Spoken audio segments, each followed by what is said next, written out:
Эми бул жерде тилекке каршы баягы оон түптөлгөндөн бери эки тарап социализм менен капитализм күрөшү болуп кеткен да.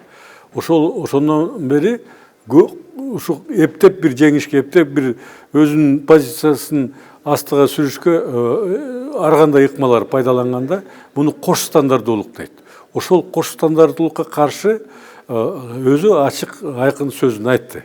Ошол эле тиги Афганистанда айтты, ошол эле тиги Африка мамлекеттеринин кыйынчылыктан, ошол эле Палестина боюнча жанагы санкция боюнча өзүнүн сөзүн айтты да. Бул мындай сөз бүт дүйнөнүн элдерине, көп мамлекеттерге жагат да.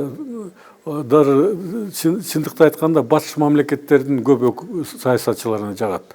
Анткени баягы бир позицияда эмес да барса, ар кандай позицияда. Ошолорго айтылган сөз баягы мыгыр ургандай эле болуш керек. Анткени эң маанилүү маселе көтөрүлдү. Ошолор таасирленип, дүйнөлүк саясатка дагы таасир берет деп ойлойм да.